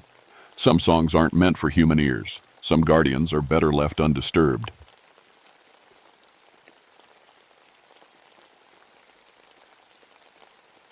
My name is Bobby McAllister, and I've been a forest ranger for 11 years now. I've seen plenty of strange things in my time. Animals acting weird, unexplained lights, sounds that don't make sense. But nothing prepared me for what happened in November of 1989, deep in the mountains of West Virginia. I wasn't supposed to be here in the first place. 3 years ago, I was working the forests up in Montana, had a good life with my wife Sarah and our baby boy Tommy. Then one winter night, black ice took them both away from me. After that, I couldn't stand being in that place anymore. Everything reminded me of them. So when the Forest Service offered me a transfer to West Virginia, I took it. Figured I'd lose myself in the work, maybe find some peace in these old mountains. What I found instead was something much darker. The locals here in Coalfield know me as the mine guy. That's because my specialty is dealing with abandoned coal mines, making them safe, sealing up the dangerous ones, testing for poisonous gases. It's dangerous work, but I grew up around mining. My daddy worked the mines, and his daddy before him. They both worked the Blackwater Mine until it closed in 1977. That mine closure wasn't peaceful. 23 men died in a methane explosion that November, trapped deep underground. The company tried to rescue them, but after 3 days they gave up, sealed the main shafts and walked away. 7 bodies were never found. I'd heard the stories growing up, how sometimes at night you could see lights moving around the old mine entrance, how the mountain itself seemed to sing with voices that sounded like men working. My daddy always said it was just the wind through the tunnels, or maybe guilt talking. Miners are superstitious people, he'd say. Dangerous work makes men believe in ghosts. I figured he was right. Until Halloween weekend, when 3 teenagers went missing. The call came in early Saturday morning. Sheriff's office was asking for help. 3 kids from town had gone exploring around the old Blackwater Mine and never came home. Their names were Danny Morrison, Sarah Beth Collins, and Mike Henderson, all 17 years old, all from families that had lost people in the 1977 disaster. When I met with the parents, I could see the fear in their eyes. It wasn't just worry about their kids being lost or hurt. It was something deeper, older. "Please find them," Danny's mother said, grabbing my arm. "Find them before it's too late." "Too late for what?" I asked. She just shook her head and walked away. That's when old Josiah Hensley pulled me aside. Josiah was 83 years old and had worked the mines for 40 years before they closed. He'd been there the day of the explosion, one of the lucky ones who made it out. "You need to know something, Bobby," he said, his voice low and scratchy. "That mine ain't been empty these past 12 years. The spirits down there, they don't rest easy. They're still working, still trying to finish their shift. And sometimes, when living folks go down there..." He trailed off, staring at the ground. "What are you trying to tell me, Josiah?" He looked up at me with watery blue eyes. "I'm telling you those kids might not want to come back up. Once the mine spirits get hold of you, you become part of the crew." I thought the old man was just scared and confused. I'd heard plenty of ghost stories in my time, but as a professional, I had a job to do. So I gathered my equipment, gas detector, flashlights, rope, emergency beacon, and headed up to the mine. The Blackwater Mine sits about 15 miles outside of town, up a winding dirt road that cuts through dead forest. Even after 12 years, nothing much grows around there. The acid from the mine runoff killed most of the trees, and the strip mining tore up the mountainside something fierce. It's a ugly, lonely place. When I got to the main entrance, I found the kid's car parked at the old gate. Inside the mine, entrance, scattered on the ground were 3 flashlights and what looked like a torn piece of Danny's shirt. There was blood on it. But there was something else too. Something that made my skin crawl. Fresh footprints in the mine dust. Not just the kids' sneaker prints, but heavy boot prints.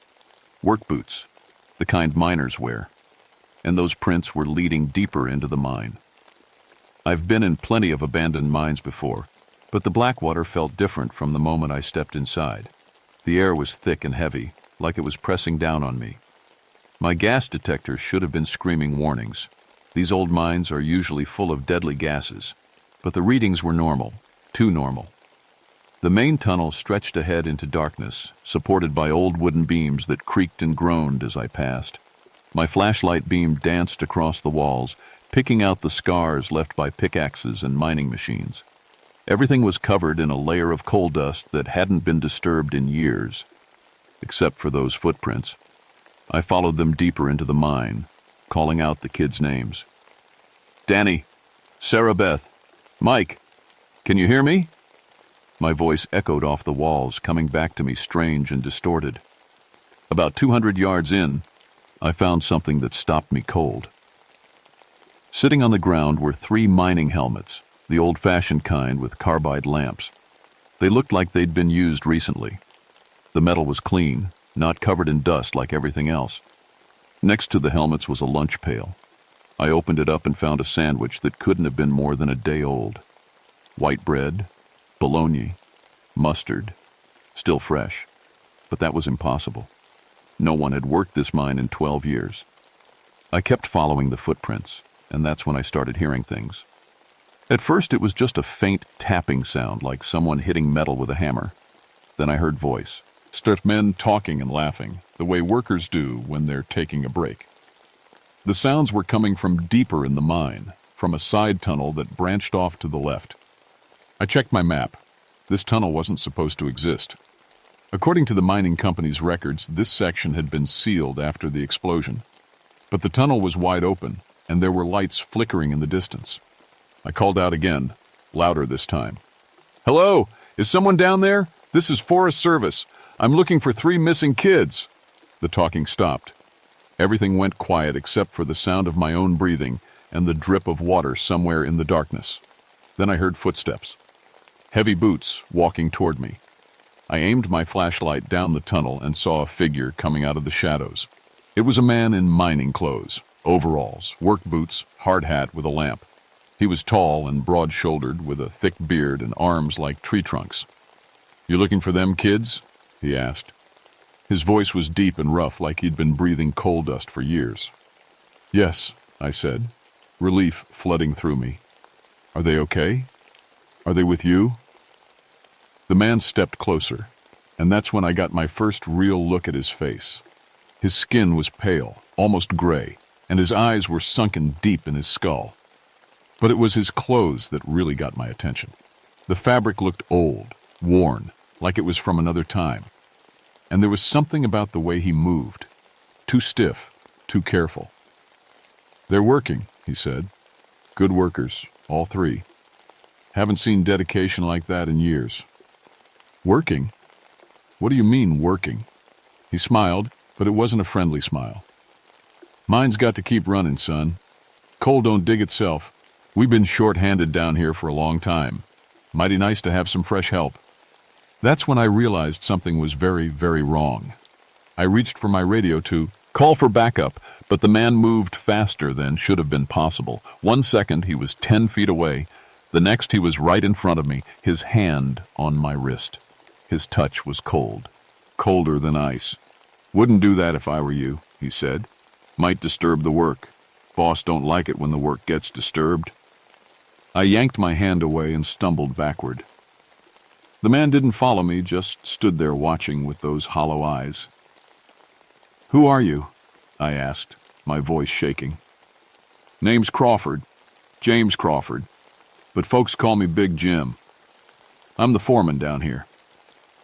He touched the brim of his hard hat. "Been working this mine for, must be going on 40 years now." I knew that name. James Crawford had been the foreman at Blackwater Mine. He'd died in the 1977 explosion. I turned and ran. Behind me, I heard Big Jim laugh.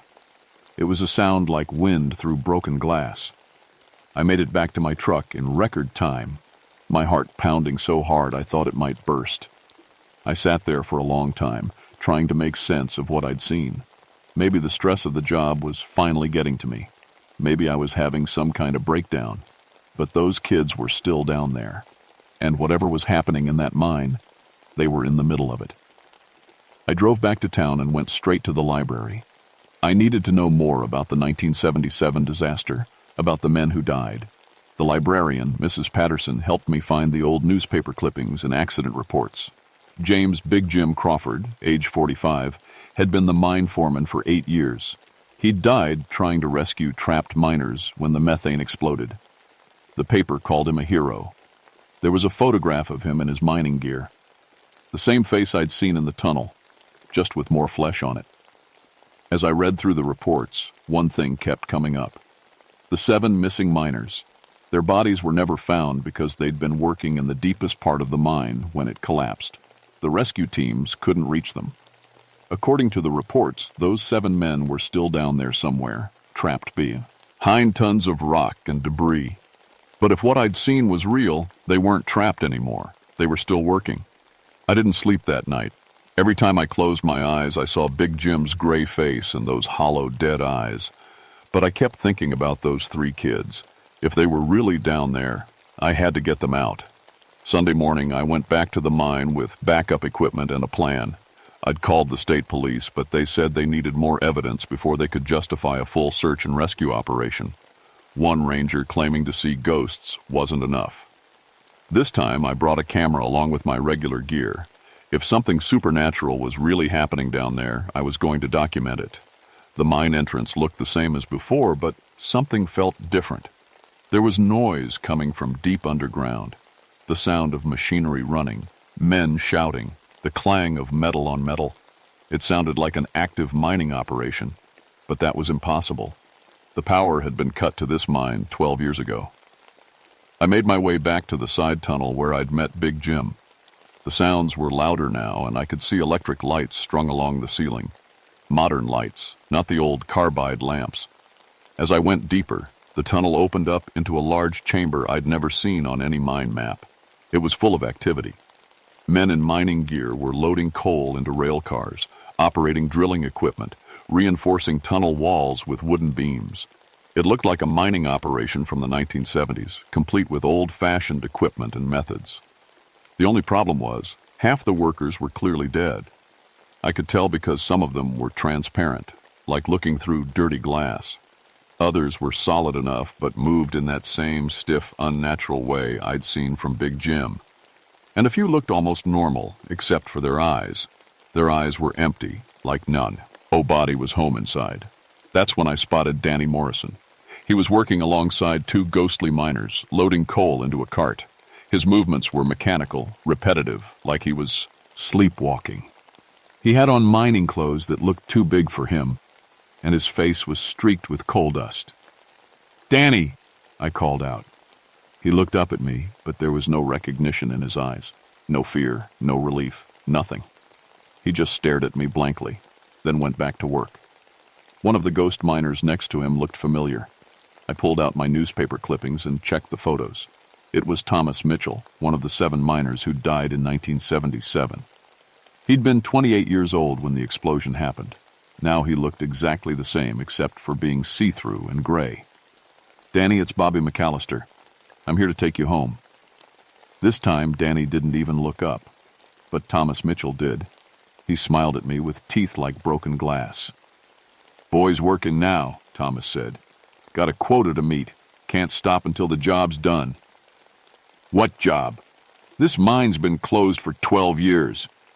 Big Jim's voice boomed across the chamber. "Closed don't mean finished." He emerged from the shadows, looking more solid than before. "We got work to complete. Company says we got to pull 10,000 tons of coal before we can rest. Been trying to meet that quota for years now, but we keep losing workers." He gestured to the other miners. "Some of these boys, they just fade away after a while. Can't handle the work. That's why we need fresh help. Living folks got more staying power." I looked around the chamber and realized what I was seeing. It wasn't just ghosts working here. Some of the miners looked alive, but wrong. They moved like puppets, like something else was controlling them. "Where are the other 2 kids?" I demanded. Big Jim pointed to another tunnel. "Sarah Beth's working the deep shaft. Good with the small spaces, that one. And Mike, he's got a talent for the explosives. Real natural." The idea of 17-year-old Mike Henderson handling mining explosives made my blood run cold. I had to get closer to Danny, try to snap him out of whatever was controlling him. I started walking across the chamber, but Big Jim stepped in front of me. "I wouldn't do that, son. You start interfering with the work, the boss ain't going to be happy." "What boss? Who's running this operation?" Big Jim's expression darkened. "Mr. Blackwater, of course. Cornelius Blackwater. He built this mine, and he ain't about to let a little thing like death stop him from turning a profit." I knew that name too. Cornelius Blackwater had owned the mining company until he died in 1980. He'd been fighting lawsuits over the mine disaster when he had a heart attack in his office. "Blackwater's dead," I said. "So are we," Big Jim replied. "Ain't stopped us from working." That's when I heard the voice. It came from everywhere at once, like it was coming through the rock itself. Deep, commanding, filled with authority and greed. "Who dares interrupt my operation?" The temperature in the chamber dropped 20 degrees. My breath came out in white puffs, and frost started forming on the mining equipment. A figure materialized out of the shadows at the far end of the chamber. He was dressed in an expensive suit from the 1970s, but the fabric was rotted and stained. His face was bloated and purple like he'd been underwater for years. But his eyes burned with an unholy fire. Cornelius Blackwater, the mine owner, still trying to squeeze profit out of his workers, even from beyond the grave. "You're trespassing on private property," Blackwater said, his voice echoing off the tunnel walls. "This is an active mining operation." "This mine was closed 12 years ago," I said, trying to keep my voice steady. "You're holding those kids against their will." Blackwater laughed, and the sound made the tunnel supports groan. Will? Boy, they volunteered, same as all my work. They came down here looking for adventure, and I gave them purpose. Steady work, good pay, job security for eternity. He gestured to Danny, who was still loading coal like a machine. Look at him work. Never seen dedication like that from the living. No breaks, no complaints, no union demands. Perfect workers. You're enslaving them.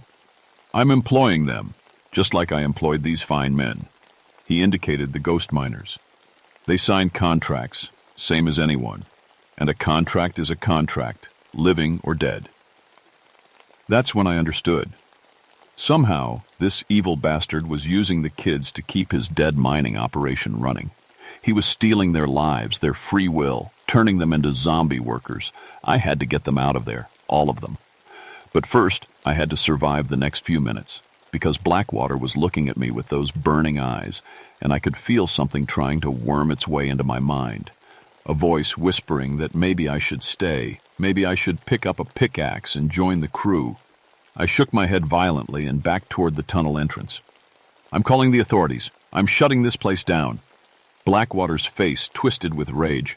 You'll do no such thing. Crawford, secure that man. We need another foreman, and he's got mining in his blood. Big Jim started walking toward me, and this time he wasn't alone. Half a dozen ghost miners were with him, their picks and shovels raised like weapons.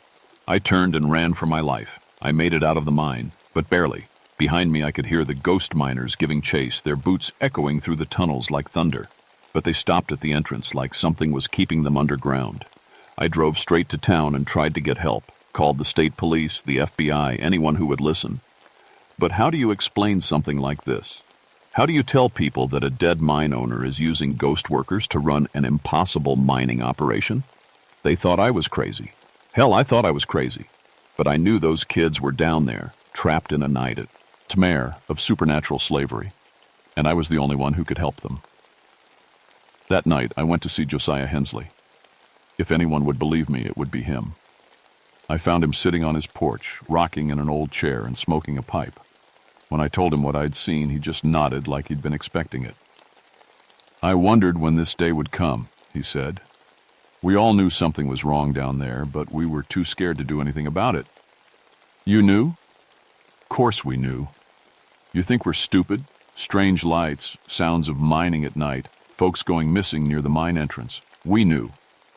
He took a long draw on his pipe. But what were we supposed to do? Call the police? Tell them our dead friends and family were still working underground? He was right. Who would have believed them? There's got to be a way to stop this, I said. Some way to free those miners and get the kids back. Josiah was quiet for a long time. Finally, he spoke. My daddy used to tell stories about places like this. Said when a man dies with too much greed in his heart, sometimes that greed keeps him chained to the earth. Only way to break the chain is to destroy what he values most. Blackwater values the mine. Not the mine, son. The profit, the coal. Long as there's coal coming out of that mountain, he's got power. But if the mine was to cave in permanently, well, can't run a mining operation without a mine. That gave me an idea. A dangerous, probably suicidal idea. I spent the rest of the night gathering supplies. Mining explosives weren't hard to come by if you knew where to look, and my job gave me access to the kind of equipment that could bring down a mountain. Just after dawn, I loaded my truck with enough dynamite to level a city block. My plan was simple. Get back into the mine, plant the charges in the main support areas, and blow the whole thing to hell. The explos, Cyan, would seal the tunnels permanently, trapping Blackwater's operation forever. Of course, there was one problem with this plan. I had to get those 3 kids out first when I got back to the mine. The ghost miners were waiting for me. They lined the entrance like sentries, their transparent forms shimmering in the morning light. Big Jim stepped forward. Boss figured you'd be back, he said. Told us to make you comfortable. Got a nice spot picked out for you in the deep shaft. I want to see the kids first, I said. All 3 of them. Oh, you'll see them. They're part of the crew now, permanent positions. He led me back into the mine, deeper than I'd gone before. The ghostly operation was bigger than I'd realized. Dozens of workers, multiple levels, an entire industrial complex running on supernatural energy. We found Sarah Beth in a narrow side tunnel, crawling through spaces that would have been tight for a child. She was placing explosives with mechanical precision, her eyes as empty as Danny's had been. Mike was in another section, operating a massive drilling machine that should have required 3 men to handle. His movements were swift and sure, like he'd been doing this work for years instead of days. And Danny was exactly where I'd left him, loading coal with tireless dedication. "Beautiful, ain't it?" Big Jim said. "Perfect workers. No complaints, no fatigue, no demands for better working conditions. Just pure, dedicated labor." That's when I realized something that chilled me to the bone. These kids weren't just being controlled. They were being consumed. Every hour they worked, a little more of their humanity drained away. Soon, there wouldn't be anything left of Danny, Sarah Beth, and Mike except empty shells programmed to work until the end of time. I had to act fast. "I want to speak to Blackwater," I said. Big Jim led me to the deepest part of the mine where Cornelius Blackwater held court in what looked like an underground office. The walls were lined with filing cabinets full of contracts, work orders, production reports. Eve, and in death, he was still obsessed with paperwork. "Mr. McAllister," Blackwater said, looking up from a ledger, "I understand you want to negotiate." "I want you to release those kids." "Impossible. They're under contract. Lifetime employment, you might say." He laughed at his own joke. "What kind of contract?" He pulled out 3 pieces of paper covered in legal text. At the bottom of each one was a signature in fresh blood. "Standard mining employment agreement," Blackwater said. "In exchange for room, board, and steady work, the employee agrees to fulfill production quotas as specified by management. Duration of employment, indefinite." I grabbed Danny's contract and read it. The language was archaic, but the meaning was clear. By signing this document, and somehow the supernatural influence had forced them to sign, the kids had agreed to work in the mine forever. "These contracts are illegal," I said. "They're minors. They can't sign binding agreements." "Age is irrelevant in matters of supernatural law," Blackwater replied. "A signature is a signature." That's when I remembered something from my research, something about the original mine disaster. "What about the contracts your workers signed in 1977, I asked. "The ones who died in the explosion?" Blackwater's face darkened. "What about them?" "They signed employment agreements too, but those contracts were voided when the company went bankrupt. When you died, your business ceased to exist. Legally, all employment contracts became null and void." For the first time, Blackwater looked uncertain. That's not how it works." "That's exactly how it works. You have no legal right to hold these workers. Any of them, living or dead." The ghost miners around the chamber began to murmur among themselves. Some of them were starting to look more solid, more aware, like they were waking up from a long dream. Blows. Blackwater slammed his fist on the desk, and the whole mine shook. "I own this place. I built it. These are my workers." "You're dead," I said. "You own nothing." That's when all hell broke loose. Blackwater let out a scream of rage that shattered every light bulb in the chamber. The ghost miners began to flicker in and out of existence, some of them disappearing entirely, while others became more solid and angry-looking. Big Jim grabbed me by the throat with hands that felt like ice. "You don't know what you're messing with, boy." But some of the other miners were turning on him. I recognized faces from the old newspaper photos. Men who died in the 1977 explosion, finally realizing they'd been enslaved by their boss for over a decade. The chamber erupted into chaos. Ghost fought ghost while the possessed living miners stood around in confusion, their programming broken by the supernatural conflict. I saw my chance. While everyone was distracted, I grabbed the 3 contracts from Blackwater's desk and set them on fire with my lighter. The effect was immediate. Danny, Sarah Beth, and Mike suddenly stopped their mechanical movements and looked around in confusion like they were waking up from a nightmare. "Run!" I shouted at them. "Get out of here now!" They didn't need to be told twice. All three kids took off running for the tunnel entrance while the ghost miners continued their supernatural battle. But Blackwater wasn't done with me. He rose from behind his desk, his form growing larger and more terrible. His eyes burned like coals, and when he spoke, his voice shook the mountain. "You've ruined everything. Decades of work, destroyed by one interfering fool." He reached for me with hands that trailed fire, but I was already moving. I pulled the detonator from my backpack and held it up. "This mine is finished," I said. "And so are you." I hit the button. The explosion was bigger than I'd planned, much bigger. I barely made it out of the mine before the whole mountain came down. The charges I'd planted took out every major support beam, and the tunnel was collapsed like a house of cards. The sound was incredible, like thunder and earthquakes, and the end of the world all rolled into one. When the dust settled, the Blackwater Mine was gone. Completely sealed under thousands of tons of rock and debris. Nothing would ever come out of those tunnels again. The three kids made it out safely. They were shaken up and confused, with no clear memory of what had happened to them underground. The doctors said it was traumatic amnesia, a natural response to extreme stress. I didn't correct them. Danny, Sarah Beth, and Mike all recovered fully. They went back to school, graduated, got on with their lives. Sometimes I see them around town, and they always wave and smile. But there's something in their eyes, a knowledge they can't quite remember, that tells me they haven't forgotten everything. The official report blamed the mine collapse on unstable geological conditions. The state declared the area permanently off-limits and posted warning signs all around the perimeter. As far as the government is concerned, the Blackwater Mine is just another industrial accident cleaned up and forgotten. But the people of Coalfield know better. They know that something evil lived in that mountain, and now it's gone. There are no more strange lights at night, no more sounds of impossible mining operations. The mountain is quiet at last.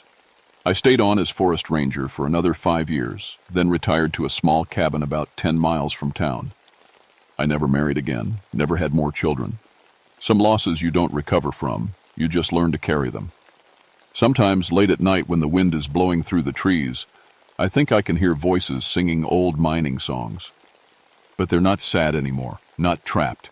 They sound free, finally at peace after decades of supernatural slavery. I've never told anyone the full story of what happened in the Blackwater Mine. Who would believe it? But I keep detailed records just in case, because there are other abandoned mines in these mountains, other places where greed and death might have left their mark. And sometimes, when the reports come in about missing hikers or strange lights in the forest, I remember what old Josiah told me about places where evil men die with too much greed in their hearts. The Blackwater Mine is sealed forever. But there are other mountains, other mines, other secrets buried in the dark places of the world. I just hope I never have to go looking for them again. But if I do, I'll be ready. Because some jobs you never really retire from, and some responsibilities follow you to the grave. My name is Bobby McAllister, and I've seen what happens when the dead refuse to rest.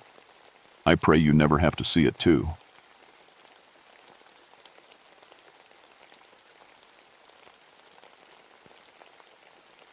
My name is Catherine Moonshiner, but most folks just call me Kate. I never knew my parents. They died when I was little, lost to a house fire in the middle of a cold mountain night. I grew up bouncing around foster homes, always feeling out of place. But it was the mountains that called to me, promised I'd be safe, that maybe I'd find the belonging I'd always searched for. That's why I became a forest ranger, and somehow, at 29, I ended up the youngest senior ranger our district ever had. People around here know me for my work among the mountain families. I've spent years respecting their ways, learning their stories, and watching how the old folks lived close to the earth. I studied folklore at college, got my master's degree with notebooks full of old mountain tales. I always figured those stories about witches and magic were just misunderstood herbal practices. But lately, I'm not so sure. It was a stormy day in the summer of 1995 when trouble found me. News came in that a TV crew filming some ghost hunter show had gone missing up near Grandfather Mountain. Folks in town were nervous, talking quiet in the corners of the diner and refusing to guide the search teams. The missing crew was supposed to be making an episode about mountain witch mysteries. Instead, they had just plain vanished. Network bosses from the city rolled in, all loud demands and crisp suits threatening to turn the whole thing over to federal agents if something wasn't done quick. That's when my boss called me in. He told me, "Kate, you know those hills better than anyone. Go find those TV folks before things get out of hand." The choice didn't really feel like a choice. That night, I tossed my ranger gear in my old beat-up pack, checked my first aid kit, and tied my boots. As I zipped up my jacket, I couldn't help thinking about all the warnings the mountain families had given me since I got this job. Witch's Kitchen's not a place for outsiders, they'd say, eyes wide and voices low. Granny Bearcliff's still watching. Stories and superstitions, maybe. But the way folks acted, you'd think the old witch was alive and meaner than ever. I slid my ranger hat over my auburn hair, the edge of my little Celtic tattoo peeking out from under my sleeve. The evening was heavy and silent, the air sticky with the promise of rain. I called my dispatcher, told him I'd check in every hour. Then I locked my cabin door behind me, heart thumping hard as I started down the winding, muddy road toward the witch's kitchen. The forest loomed ahead, dark as secrets, and I couldn't shake the feeling that someone, or something, was already waiting for me in those shadowy woods. As soon as I set foot on the old trail, the air got heavier.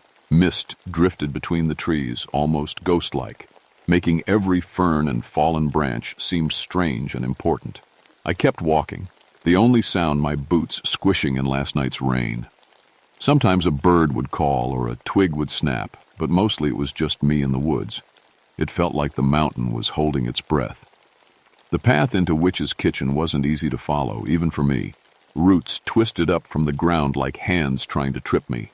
Huge stones rose out of nowhere, some shaped like old pots or broken cauldrons.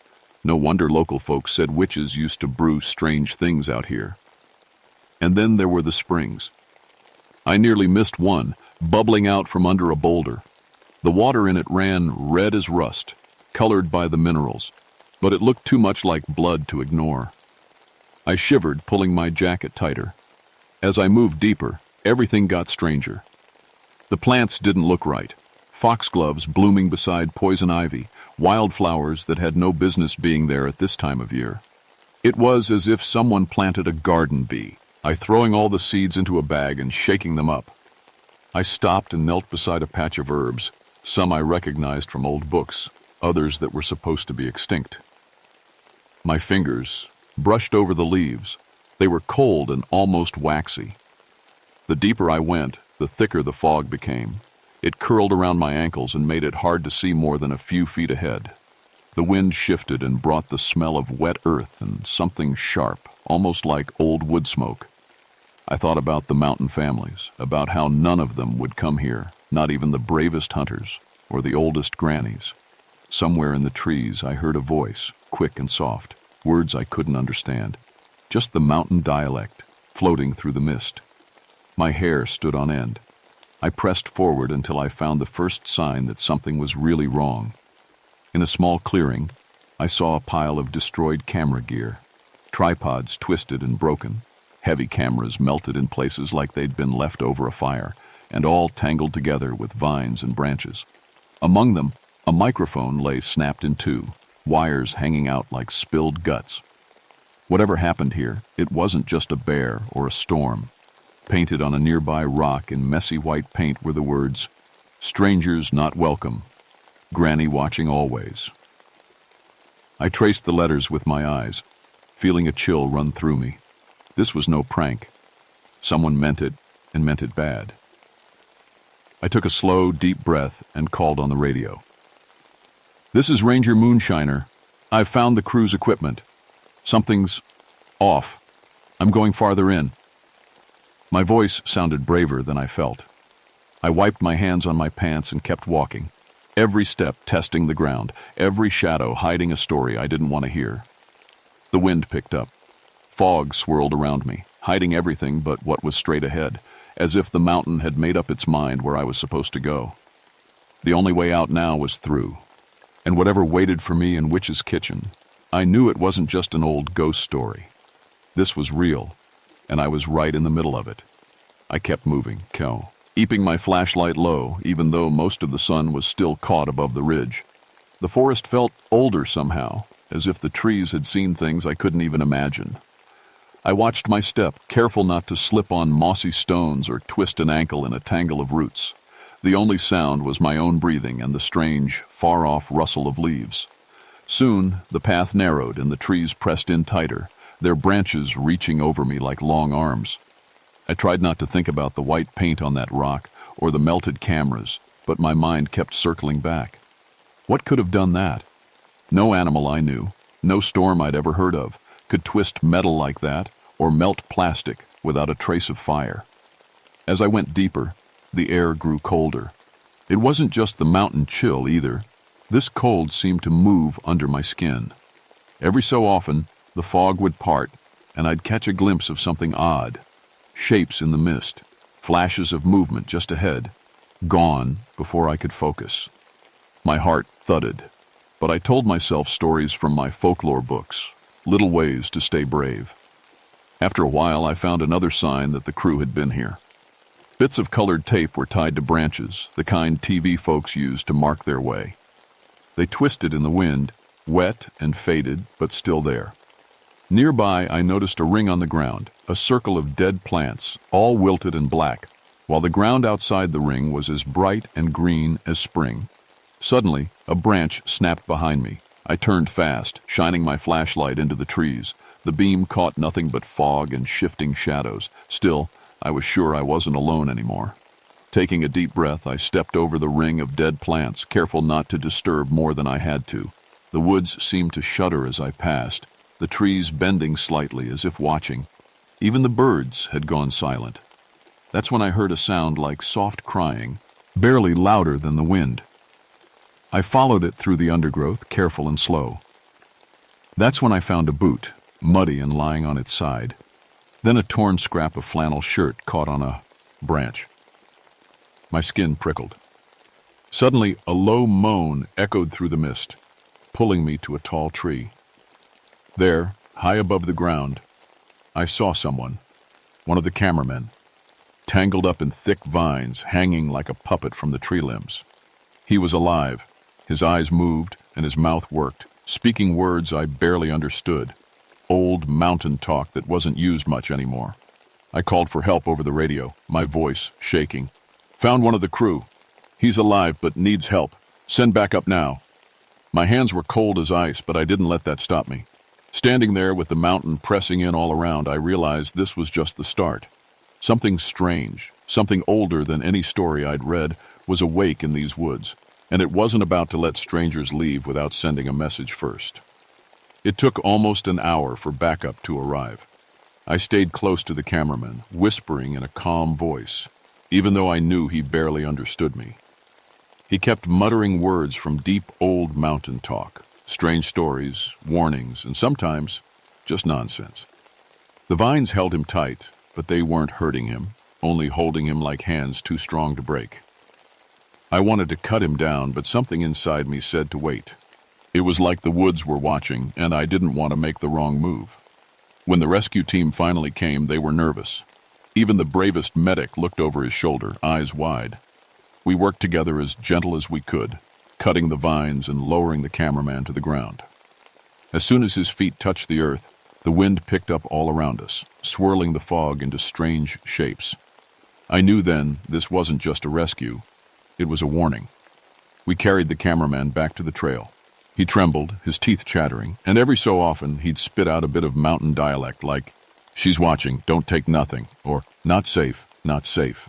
After dark, the medics wrapped him in blankets and started to take him away, but I lingered, looking back into the forest, already knowing I'd have to go in again.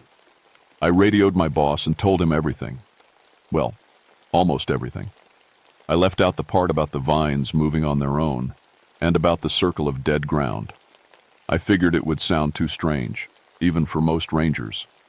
But deep down, I knew I'd seen real mountain magic, something from the old stories people laughed about but never quite forgot. As the evening faded, I made my way to an old farmhouse near the edge of the mountain. The Wisnant family had lived there forever, and old Delphi Wisnant was as close to a real mountain witch as anyone left alive. When she opened the door, she looked me up and down with sharp eyes. "You shouldn't be poking into Granny Bearcliff's kitchen," she said, voice low. "Not everything lost should be found." I told her what I'd seen, leaving nothing out this time. Delphi listened, nodding, her face serious. Before I left, she pressed a small bundle of herbs and string into my hand. "You go back in there. Take this. For protection. Show respect, listen close, and don't mock what's older than bones. That's the only way out." Night was falling fast, and the woods around Witch's Kitchen seemed even darker than before. I stepped outside, feeling the cold settle into my bones, and stared up at the tangled trees and swirling mist. I could hear the mountain breathing, waiting, and I realized my search had become something much bigger than finding a missing TV crew. Whatever power guarded these hills wanted us to understand what respect really meant, and I was just starting to learn how high the price could be.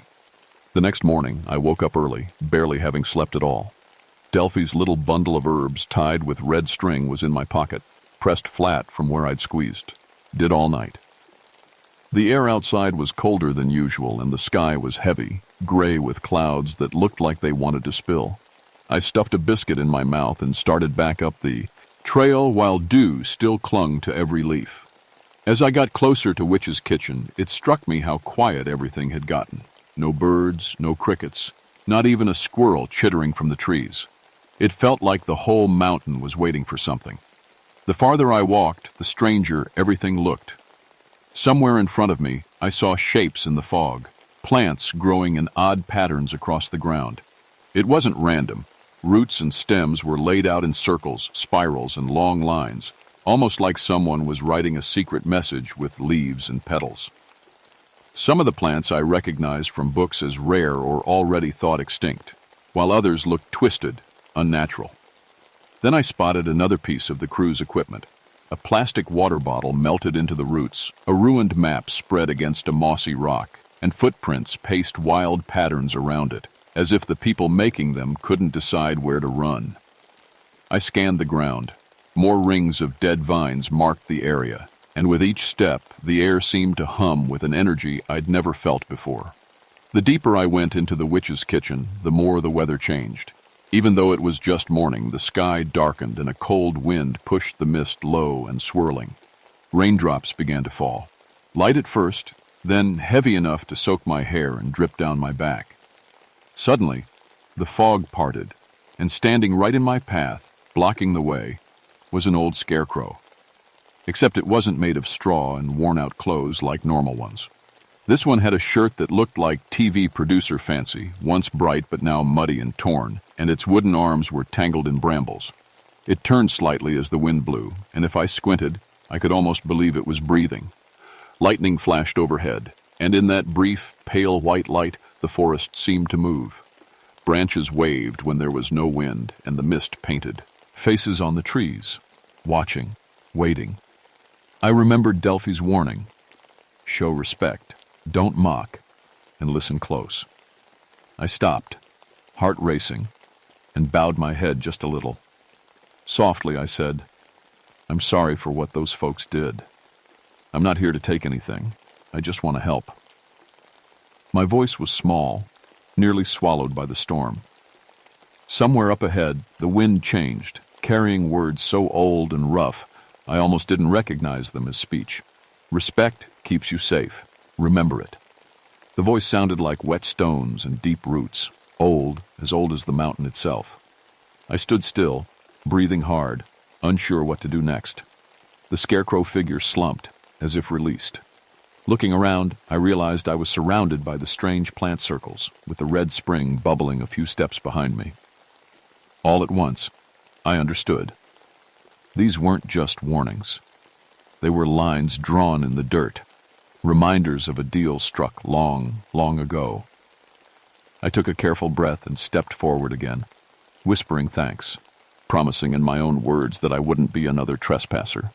My boots felt heavy with mud, but I knew there was no turning back. Whatever guarded this place wasn't done, and neither was I. I moved deeper into the Witch's Kitchen, rain turning to a hush around me. The ground felt bouncy, almost alive under my boots. Tree branches overhead gathered like hands, blocking out much of the light.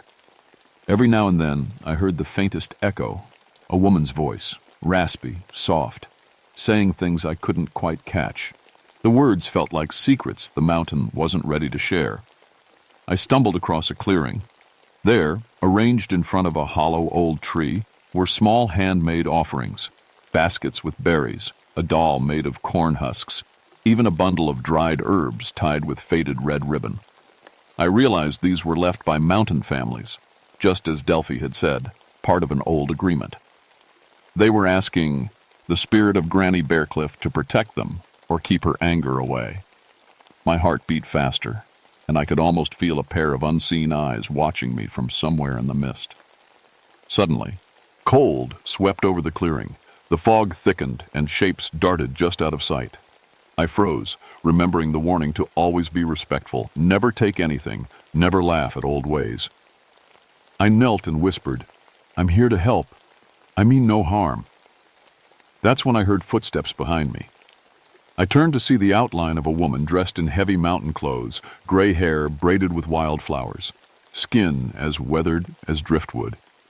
None of the camera crew or rescue team were anywhere near. My breath caught in my throat. I knew, deep in my bones, this was Granny Bearcliff herself, or what was left of her spirit. "People like you," she said, her voice just above a whisper. "You remember respect. But most, they mock, steal, and spoil." She sounded tired but strong, like rushing water carving away stone. I nodded, careful, not trusting my voice. "I just want to keep the mountain safe," I managed. "I want to protect your kitchen and the people on it." She stepped closer, her shadow overlapping mine. I felt cold, scared, but at the same time, a strange calmness. The plants in the clearing seemed to bloom, petals opening as if the sun had just come out, even though the sky above was dark as dusk. "Show them kindness. Teach them forgetting is dangerous," Granny Bearcliff whispered. Then she was gone, melted into the mist. Standing up, I looked around, heart pounding. This didn't feel like a dream or a ghost story out of a book. It was something real, something as old as the hills. I knew then I wasn't just a ranger anymore. I was caught up in mountain magic, and whether I liked it or not, I had a job to do. The air cleared just enough so I could see a faint trail ahead, leading deeper into the witch's kitchen, where I'd have to face whatever waited ahead, with courage, respect, and maybe, just maybe, the blessing of a mountain witch.